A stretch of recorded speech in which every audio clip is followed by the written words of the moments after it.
Terima kasih Ibu ya dari DPD PKS Kota Ambon, ucap terima kasih. Mungkin ada yang mau disampaikan untuk hal ini atau kegiatan hari ini Ibu?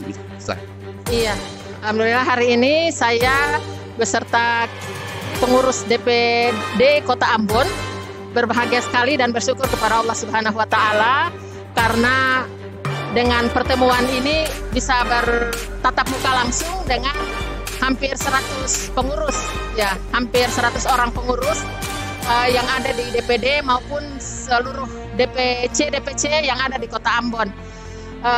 Beberapa dalam rangka tasyakuran Milad PKS ya yang ke-19 dan juga dalam rangka reses anggota DPR RI, saya kemudian menyampaikan beberapa program-program di Komisi 4 yang bisa diadvokasi untuk kepentingan dan advokasi masyarakat langsung dan bisa dikawal oleh pengurus PKS agar kerja-kerja dalam bersinergi untuk kerja-kerja partai menuju ke pemenangan 2024 bisa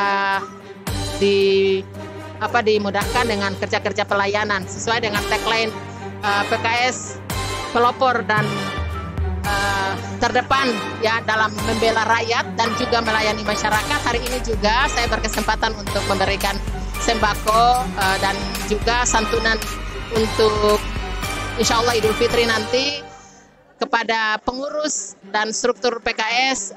Harapannya adalah bertambah semangat kecintaan kepada PKS dan juga pemahaman dan sharing pengalaman menuju ke kemenangan pemilu 2024 ini bisa bekerja sama dengan baik dan juga bisa bersama-sama dalam mengawal kemenangan 2024 nih, insya Allah. Assalamualaikum warahmatullahi wabarakatuh.